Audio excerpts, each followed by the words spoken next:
आज के जो हमारे गेस्ट हैं वो इंडिया के सबसे पॉपुलर स्टैंड अप कॉमेडियंस में से एक हैं। Please give an energetic and warm welcome to very funny, नाम भूल गया, रवि गुप्ता।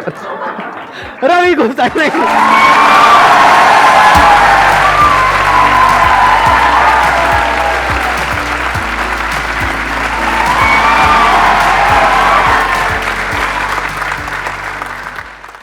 पहली बार ऐसा हुआ कि मैं यहाँ अनाउंस कर रहा था, अभी आपने देखा क्या हुआ यहाँ से पीछे बैक स्टेज से, मैं मतलब अनाउंस कर रहा था और यहाँ होकर के मैं एक्चुअली नाम भूल गया।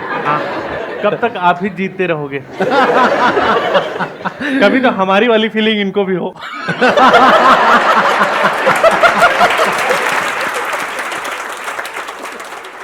मैं सर को बहुत शुरू से देख रहा हूँ, मतलब मेरा नॉस्टैल्जिया वाली फीलिंग आ रही मुझे, क्योंकि हर एक टाइम आता है जब जिंदगी में सबको संदीप महेश्वरी तो चाहिए ही होता है।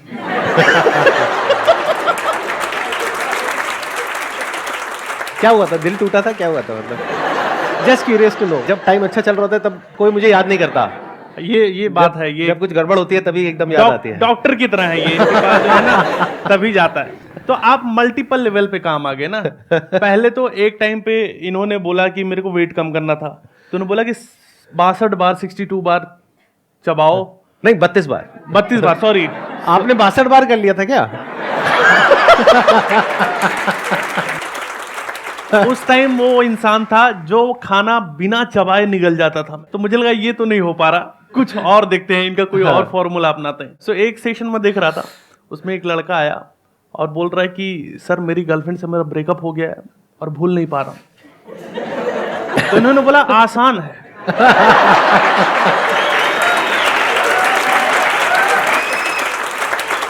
इसने बोला नहीं आसान है। बोल रहा है आपके यहां से एक सेशन करके गया था, how to not forget things. तब से ऐसा हुआ होगा।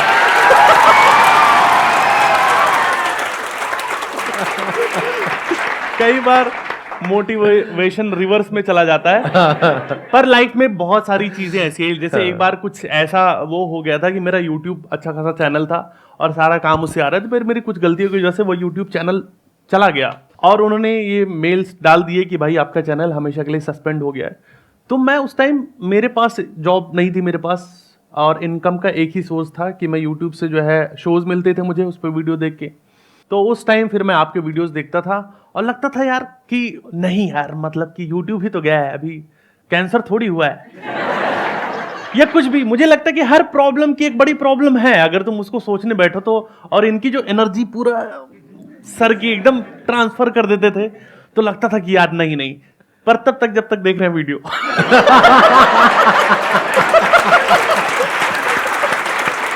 वीडियो देखते टाइम तो यस कर देंगे, फिर बाहर जा रहे हैं पार्क में बैठेंगे, अरे यार। पर एक्चुअली ये बहुत एक दवाई जैसा काम करता है सर का मोटिवेशन या सर की बातें ना, मतलब इतनी पॉजिटिव चीजें, इतनी पॉजिटिव एनर्जी, वो चीज तुम्हारे अंदर चली जाती है और एक्चुअली दिशा बदलने वाली चीजें होती हैं। ये बातें हैं, ये अब मैं बोलने के लिए नहीं कह रहा हूँ। लाइफ में बहुत सारी चीजें ऐसी आती हैं जहां पर लगता है कि यार कुछ समझ नहीं आ रहा, पर कुछ एक या किताब या कुछ वीडियो देखने की जरूरत होती है उस टाइम, और वो चीजें पूरी बदल देती है।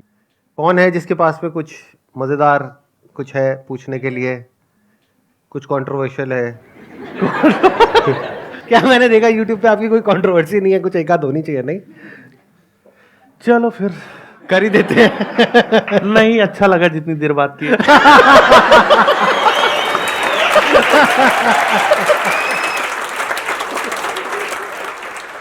सर मेरा क्वेश्चन ये है सर, एक्चुअली मैं अपनी कॉलेज में जो भी इवेंट्स होता है उसे होस्ट करता हूँ, एंकरिंग करता हूँ। तो सर वहाँ पे ये होता है कभी कभी मैं बहुत प्रिपरेशन करके जाता हूँ, ये जोक मारूंगा, और जोक मारता कोई हंसता ही नहीं है।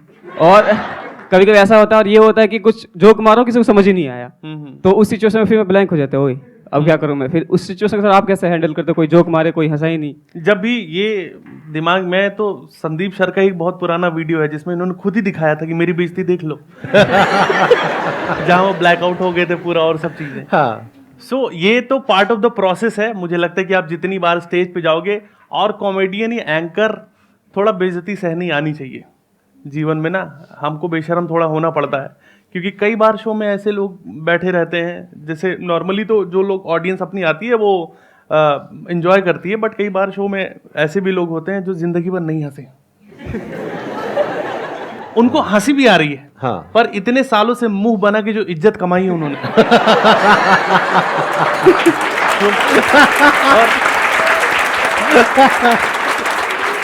वो ऐसे कैसे खत्म कर दें। हाँ। तो पूरे शो में उनका रिएक्शन ऐसे रहता है कि हाँ। या ही इज फनी, बढ़िया तो कर रहा है।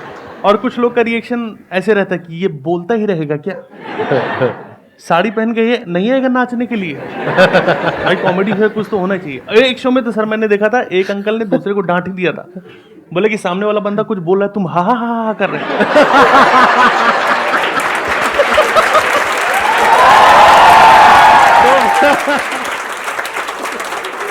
तो ये पार्ट ऑफ द गेम है, ये होता है, आपको इस प्रोसेस से गुजरना पड़ेगा। हर इंसान गुजरना पड़ता है, सर भी गुजरे हैं, अभी भी गुजरते हैं, कई अभी भी बार गुजरते हैं, बिल्कुल बिल्कुल। अभी भी हाँ। बहुत बार हो जाता है कि आपके मैं साथ- एक जोक मारता हूँ, मतलब हो जाता है, बहुत बार होता है।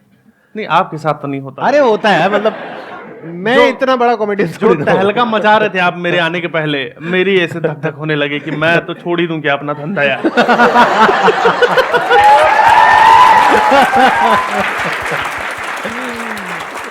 मतलब हल्के फुल्के तरीके से संभालो उसको, क्योंकि अगर आप नर्वस हो गए तो वो एक एनर्जी होती है ऑडियंस की, मतलब ऑडियंस समझ जाएगी, ऑडियंस पकड़ लेगी कि भाई यहाँ पे कुछ गड़बड़ हो गई है।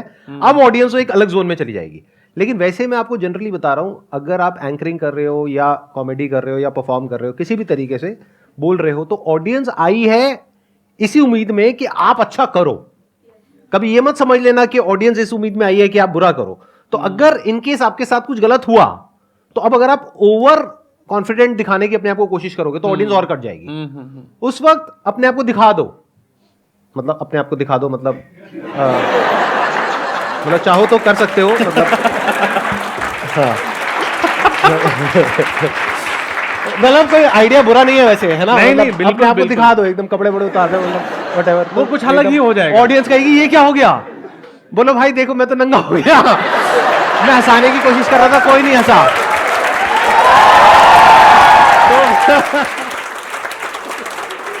आप समझ लो कि आप बेइज्जती का लेवल पार कर गए ना। अभी हाँ। तक आप एम्बेरस हो रहे थे, अब ऑडियंस हो रही है, ओहो ये क्या अभी हो और गया? उतारेगा क्या?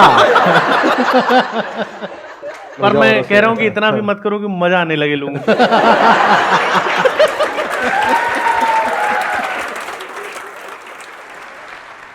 मैं भी मतलब प्रैंक करता था और कॉमेडी और डांस, तो मैं बहुत मतलब डिमोटिवेट हो जाता था, क्योंकि जब मैं प्रैंक करता था एक ऐसा नौबत आ गया था मेरा कि मैं ओनली जो पीके का सीन है ना आमिर खान सर का, कच्चा पहन के मैं पूरा गोरखपुर में हाथ लोगों से मिला रहा था प्रैंक करने के लिए। तो उसके बाद से मतलब मुझे बहुत आलोचना सहना पड़ा, फैमिली से, दोस्तों से बनता है। और साथ में जो मेरे दोस्त है वो वायरल हो गया काफी ज्यादा। वो 8 कपड़े लाख। पहन के रहते थे या वो भी कच्चे में थे?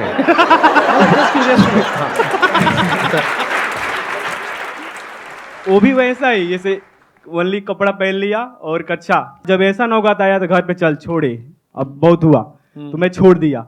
2 साल से मतलब दिल्ली यूनिवर्सिटी में मतलब मैं पढ़ता हूँ, मेरा लास्ट ईयर है, फाइनल है। तो जब पढ़ता हूँ तो बार बार जो दोस्त है सब स्टेटस लगाते हैं व्हाट्सएप पे, देखता हूँ तो मन करता है मैं भी फिर से कर लूँ। वो अभी भी यही कर रहे हैं। जी सर। अगर तुम्हें लगता है, देख के मत करो, तुम्हें किस तरीके से कर सकते हो। नंगे हो तो सड़क पे मत जाओ सबसे पहले, ठीक है? ये बंद करो। हमारे सबके साथ में प्रॉब्लम पता है क्या है? हम ये देखते हैं कि हमारा क्या करने का मन कर रहा है। मन तो आप सबका क्या क्या करता है वो आप भी बहुत अच्छे से जानते हो, मैं भी बहुत अच्छे से जानता हूँ। सर आप फिर सोचवा रहे हो। सही कह रहा हूँ ना? हाँ, मैं चाहता हूं कि ये सोचे। ठीक कह रहा हूं ना? मन तो कुछ भी करता है। आप ये देखो आप क्या करने में अच्छे हो, दोनों में जमीन आसमान का फर्क है। आप अभी पढ़ाई कर रहे हो, क्या आप पढ़ाई करने में अच्छे हो? क्या आपको लगता है कि वहां से निकल करके कुछ हो पाएगा? अगर आपको ये कॉन्फिडेंस है तो पढ़ लो। 2 साल आप पढ़ चुके हो ऑलरेडी, 1-2 साल में आपकी जो भी पढ़ाई है वो आई होप कि खत्म हो जाएगी। उसके बाद में कहीं सेफ और सिक्योर कुछ हो जाएगा, यानी जो पेरेंट्स चाहते हैं वो हो जाएगा। अगर उसके साथ साथ में आप वो करना चाहो तो आपको कौन रोक रहा है? अभी कोई ये तो है नहीं कि आप 70 साल के हो गए, 80 साल के हो गए कि अब आगे क्या करोगे। अभी तो पूरी लाइफ आगे पड़ी है ना। आपको आंसर मिल गया आपके क्वेश्चन का? हाँ, एक मिनट, क्या रह गया अब बताओ। यही ना कि मेरे को सबसे पहले पढ़ाई पे फोकस करना है। तब करना है जब आप पढ़ाई में अच्छे हो। हाँ, अच्छे हो तो उस पे पढ़ाई में आप focus कैसे हो? करना अच्छे है। हो? ठीक ठाक नंबर आ रहे हैं? हाँ, ठीक ठाक है। ठीक ठाक है या सही में ठीक ठाक है या अच्छे हैं? ये नहीं है, मैं ठीक ठाक का सिंबल पहली बार। बस तू भाई मैं मस्त। सर पूछते हैं लोग तो मतलब क्वेश्चन दे ही देता हूँ। हाँ, क्या क्वेश्चन सर लोग पूछते हैं, प्रोफेसर जो भी लेक्चरर हैं, हाँ। तो दे ही देता हूँ मतलब। तो क्या दे देते हो? अश्लील लोगों, चुप हो जाओ। मतलब आंसर दे देते हो? हाँ जी। अच्छा, ठीक है। और बाकी मार्क्स कैसे आते हैं साल के एंड में? ठीक ठाक आ जाते हैं? हाँ, ठीक ठाक आ जाते हैं। मतलब टॉप करते हो या कैसे? टॉप तो नहीं करता हूँ, लेकिन एवरेज नहीं, पास से भी ज्यादा ही। ठीक है, तो आई होप आपको आंसर मिल गया आपके क्वेश्चन का। हाँ, बस ये कि मैं तो पढ़ाई पे ही ध्यान दूंगा और कुछ नहीं। Let's give big round of applause for him. Sir first of all आज तो मैं बहुत खुश हूँ आप दोनों से मिलके एक साथ। सर तो मेरा आपसे क्वेश्चन है कि जैसे कि आप पब्लिक के साथ तो कॉमेडी करते ही हो, घर पे भी कॉमेडी की आपने कभी? और अगर की है तो उसका रिएक्शन कैसा रहा है, अच्छा या बुरा? तुम चाहे लाइफ में जितने भी बड़े हो जाओ, चाहे तुम दुनिया लूट लो, मेरी बहन मुझसे बोलती कि तुम्हारे लिए टिकट लेके आते हैं लोग।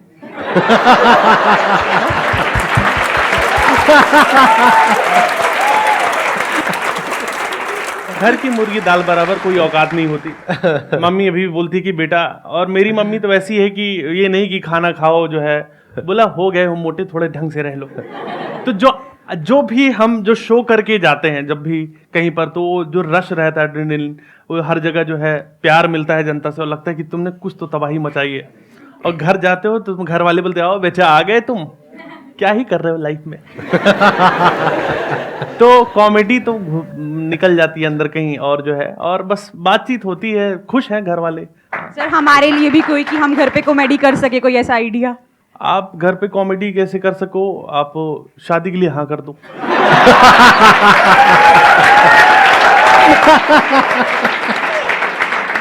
भाई घर वाले परेशान तो होंगे ही ना आपके कि शादी कर लो ऐसे हाँ कर दो, वो चौंक जाएंगे कि अरे सही में हमारी लड़की है। मैं नहीं कर रही शादी। तो मेरा क्वेश्चन ये था कि जैसे कि आपने बताया कि आप एक हफ्ते तक डिप्रेस थे, तो आपने संदीप सर की वीडियो देखी तो आप मोटिवेट हो गए, तो फिर आपने पहले गिव अप कर दिया था कि भाई मेरे से यूट्यूब मेरा वो हैक हो गया या कुछ भी प्रॉब्लम आ गया, तो फिर आपने कैसे स्टार्ट किया, फिर आपकी स्ट्रेंथ क्या थी, मतलब ये पूछना चाहूंगी। और घर में आपकी इज्जत क्या है, ये पूछना चाहूंगी। ये लास्ट में वक्त बदल दिया, जज्बात बदल दिया वाला हिसाब किताब हो गया। सबसे पहली बात तो जब मैं बहुत परेशान हो गया था लाइफ में, तो मैं मोमोज खाने निकल गया था। क्योंकि एक इंस्टेंट तरीका तो वही था कि अभी इस टाइम मेरे को वही खुशी दे सकता है। फिर उसके बाद थोड़ा लगा यार कि ना, मतलब कि फिर जब ऐसी लाइफ में आ जाए ना कि तुमको लग रहा है तुम्हारी लाइफ में अच्छा नहीं हो रहा, तो तुम ऐसे दोस्त बनाओ जो तुमसे ज्यादा गिरे हुए हो नीचे। ऐसे लोग बनाओ जो ना, मतलब जिनकी हालत बहुत खराब है। मैं वो चीजें सोचने लग गया था कि यार क्या खराब है, और मुझे कुत्ता तो नहीं काटा ना रास्ते में चलते हुए, वर्स्ट और सोचने लग गया था मैं। लेकिन वो थोड़ी देर के लिए होता है, धीरे धीरे करके आप वो हील करने में टाइम लगता है, क्योंकि वो चीज़ बहुत अंदर तक आपके अंदर है और वो बार बार रहती है ना, तो वो प्रोसेस है, वो आपको समझते रहोगे और धीरे धीरे आपको समझ में आएगा कि अगर आप उस तरफ ही जाओगे तो आपको लगेगा कि नहीं भाई, लाइफ और भी है और तुमको उससे निकलना है, तुमको आगे जीना है और तुमको करना है कुछ। इज्जत की बात ऐसी है दोस्त कि मेरी जिनसे शादी हुई थी उनको मैं, जब मेरी वीडियो वायरल हो गई और मेरा पहला शो पूरा हाउसफुल हो गया और मैं बहुत खुश था। मैंने देखा कि लाइन लगी हुई है मेरे शो के लिए, और मेरी वाइफ भी अभी जो है उस टाइम गर्लफ्रेंड थी, और शो खत्म हुआ, लोग सेल्फी वेल्फी लेके गए, फिर मैं उनके पास गया, मैंने बोला कैसा लगा शो, तो बोली खाना खाना है। तो यही इज्जत है, प्रायोरिटी सेट है। सर पहले तो मैं आपका बहुत बड़ा फ़ैन हूँ, और सर मेरा यूट्यूब पे चैनल है ईशू एस प्रैंक नाम से, उस पर 1,16,000 सब्सक्राइबर हैं। तो सर जैसे मैं कहीं जाता हूँ तो लोगों को वैसे तो पता नहीं रहता मेरे बारे में, वो कई बार पहचान लेते हैं मेरे को, तो कोई और बताता है कि ये यूट्यूबर है, तो मेरे से पूछते हैं कि भाई तू तो बहुत पैसे वाला होगा, तेरे पे तो ये होगा वो होगा। तो सर आपके साथ भी ऐसे होता था और आप जवाब क्या देते थे? मैं तो हूं पैसे वाला ना।